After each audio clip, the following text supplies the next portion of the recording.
विद्यार्थी मित्रों, आज हम कक्षा 6 विषय हिंदी इकाई 6 सुबह का अभ्यास करेंगे। पोलियो की बीमारी से बच्चे विकलांग हो जाते हैं। बच्चों को इस बीमारी से बचाने के लिए उन्हें पोलियो की दवा पिलाई जाती है।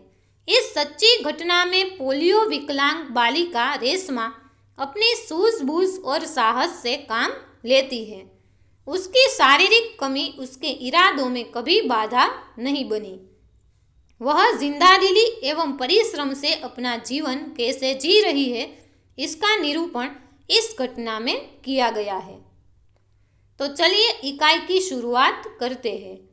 सुबह सुबह रेशमा ने देखा कि घर के सभी लोग सफाई में व्यस्त है। कोई सामान झाड़ रहा है तो कोई मकड़ी के जाले उतार रहा है। रेशमा ने सोचा, जरूर आज कोई खास बात है। माँ, आज कोई खास बात है? सब इतनी सुबह उठकर घर की सफाई में जुटे हैं। रेशमा ने उत्सुकता से पूछा। हाँ बिटिया रानी, त्योहार के दिन है, भूल गई क्या? पहले से ही साफ सफाई हो जाए तो अच्छी तरह त्योहार का मजा आनंद ले पाएंगे। माँ ने प्यार से रेशमा के गाल को सहलाते हुए कहा। ओह, मैं तो एकदम भुलक्कड़ हो गई हूँ। पर माँ, आपने मुझे तो कोई काम सौंपा ही नहीं, मैं क्या करूँ बताओ माँ। समझूती देखते हैं। एक सुबह रेशमा ने देखा कि घर के सभी लोग काम में व्यस्त है। सब लोग घर की साफ सफाई कर रहे हैं। उसने सोचा कि आज कोई खास बात होनी चाहिए। उसने अपनी माँ से पूछा तो माँ ने कहा, हाँ त्योहार के दिन है, इसलिए अच्छी तरह सफाई करेंगे तो त्योहार का आनंद ले पाएंगे। तब रेशमा कहती है कि मैं तो भूल ही गई, और माँ से कहती है कि आप मुझे भी कोई काम दीजिए, मैं भी काम करूँगी। अच्छा चलो, पहले नहा धोकर तैयार हो जाओ, फिर बताऊंगी, बहुत से काम है। मैं भी आपकी मदद करना चाहती हूँ, माँ ने कहा। रेशमा ने रुआसे स्वर में कहा, मदद तो मैं जरूर लूँगी। मैंने तुम्हारे लिए कई काम सोच रखे हैं। नहा धोकर नाश्ता कर लो, फिर बताऊंगी। कहते कहते माँ ने रेशमा को उसकी पहिए वाली कुर्सी पर बैठा दिया। रेशमा ने अपनी पहिए वाली कुर्सी को धीरे धीरे धकेला और अपने दैनिक कार्यों में लग गई। रेशमा जब 5 साल की थी, तभी से उनके दोनों पैर काम नहीं करते थे। उसे बहुत तेज बुखार हुआ और घुटनों से नीचे दोनों पांव एकदम बेजान हो गए। बहुत इलाज करवाया पर रेशमा के पाँव में जान नहीं आई। उसे पोलियो हो गया था।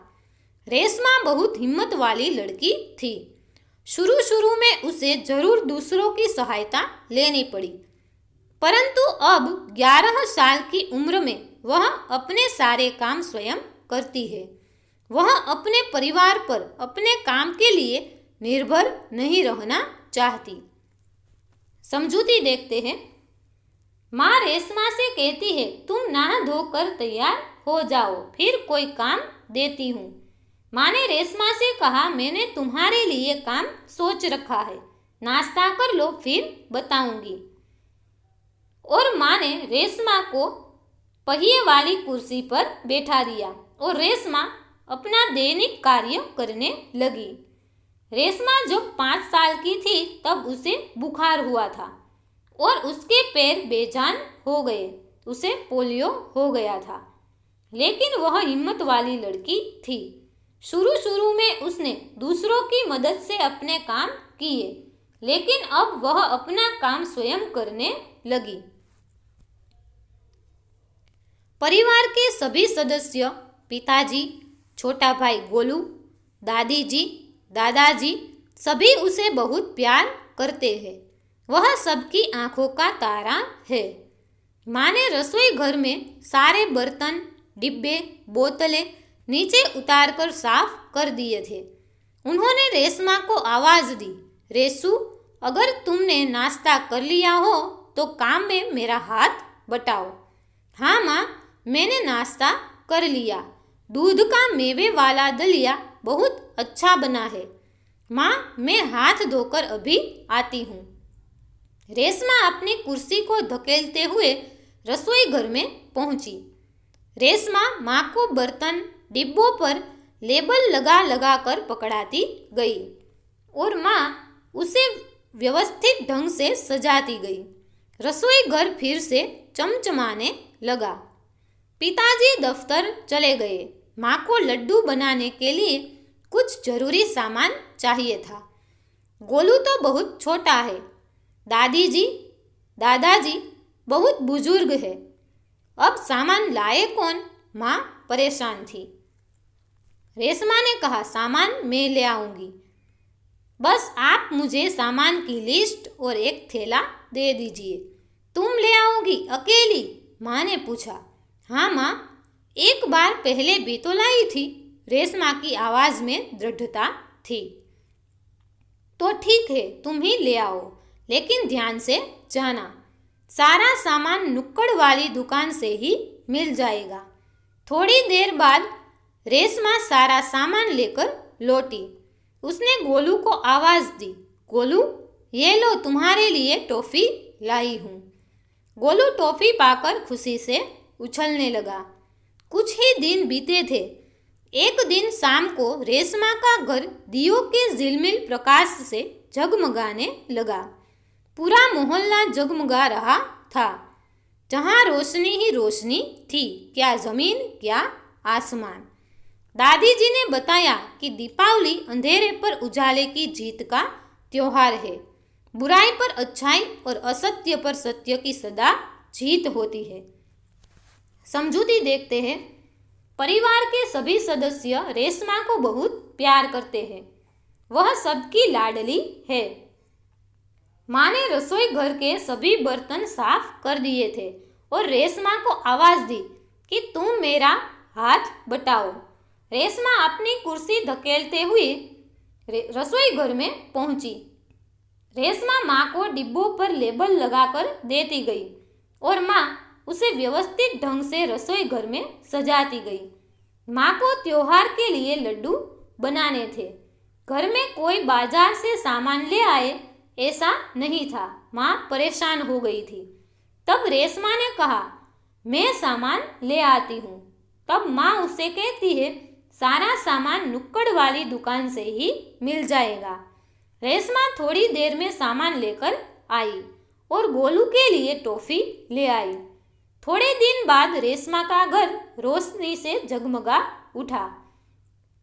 दादी जी कहती है कि दीपावली अंधेरे पर उजाले की जीत का त्योहार है और बुराई पर अच्छाई तथा असत्य पर सत्य की जीत का त्योहार है। इस दिन रावण को पराजित कर राम अयोध्या लौटे थे। उसी खुशी में यह त्योहार मनाया जाता है। रेशमा और गोलू बड़े ध्यान से दादी जी की बातें सुन रहे थे। कुछ देर बाद सबने मिलकर पूजा की और प्रसाद खाया। गोलू अपने दोस्तों के साथ पटाखे छुड़ाने में मग्न हो गया। रेशमा अपने दादा दादी के साथ फुलझड़ियाँ जला रही थी। इतने में रेशमा ने क्या देखा कि गोलू ने जिस पटाखे को बुझा हुआ समझकर छोड़ दिया था, उसमें से चिंगारियाँ निकलने लगी है। गोलू की पीठ पटाखे की तरफ थी। रेशमा चिल्लाई, गोलू गोलू बचो, तुम्हारे पीछे पटाखा है। पटाखों के शोर में रेशमा की आवाज़ दब गई। बाकी लोग कुछ समझ पाते। सबसे पहले रेशमा जल्दी जल्दी कुर्सी को धकेलती गोलू के पास जा पहुंची। उसने गोलू को जोर से धक्का दिया और खुद आगे निकल गई। अपनी कुर्सी की गति के कारण धड़ाम जोर का धमाका हुआ। रेशमा की स्फूर्ति ने गोलू को जलने से बचा लिया। गोलू को कुछ समझ न आया कि उसे धक्का किसने दिया और क्यों। समझूती देखते हैं। दीपावली के दिन राम रावण को पराजित करके अयोध्या लौटे थे। इसलिए दीपावली का त्योहार मनाया जाता है, ऐसा दादी जी कहती है। और रेशमा तथा गोलू दादी जी की बात बड़े ध्यान से सुनते हैं। कुछ देर बाद सब पूजा करते हैं और गोलू अपने दोस्तों के साथ पटाखे छुड़ाने में लग जाता है। रेशमा फुलझड़ियां कर रही थी। इतने में रेशमा ने देखा कि गोलू पटाखे से जलने वाला है, तो वह गोलू को आवाज लगाती है, लेकिन पटाखों के शोर के कारण वह सुन नहीं पाता। इसलिए रेशमा जल्दी जल्दी गोलू के पास पहुंची और उसे जोर से धक्का दे दिया और वह खुद आगे निकल गई। इस तरह उसने गोलू को जलने से बचा लिया। धमाके की आवाज सुनकर माँ पिताजी भी बाहर दौड़े चले आए। कुर्सी रेशमा के ऊपर थी और रेशमा नीचे। पिताजी ने कुर्सी सीधी की और रेशमा को उस पर बैठा दिया। माँ भयभीत थी, बोली, कहीं चोट तो नहीं लगी रेशु? रेशमा ने उन्हें सारी बात बताई। सबने रेशमा की पीठ थपथपाई। गोलू रेशमा के पास आकर नाटकीय ढंग से बोला, दीदी, आज तो आपने मेरी जान बचा ली। आपका यह धमाकेदार धक्का मुझे हमेशा याद रहेगा। सभी लोग खिलखिलाकर हंस पड़े। रेशमा की शारीरिक कमी उसके इरादों में कभी बाधा नहीं बनी।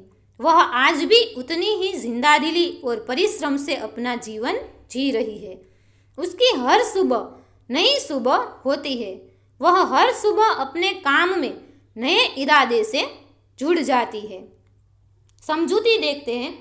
धमाके की आवाज़ सुनकर माँ पिताजी बाहर आए। रेशमा कुर्सी के नीचे दब गई थी। माँ भयभीत हो गई। पिताजी ने रेशमा को कुर्सी पर बिठाया। रेशमा ने सारी बात बताई। सबने रेशमा को शाबाशी दी। गोलू ने रेशमा को कहा, दीदी, आपका ये धक्का मुझे हमेशा याद रहेगा। और सब लोग हंसने लगे। इस तरह रेशमा की शारीरिक कमी उसके इरादों में कभी बाधा नहीं बनी। वह एक जिंदादिली और परिश्रमी लड़की है। वह हर सुबह नए इरादों से अपने काम में जुट जाती है। तो बाल मित्रों, इकाई 6 सुबह यहाँ पूर्ण होती है। इसके बाद के वीडियो में हम इकाई 7 बुझो तो जाने का अभ्यास करेंगे। तब तक के लिए जय हिंद, जय भारत।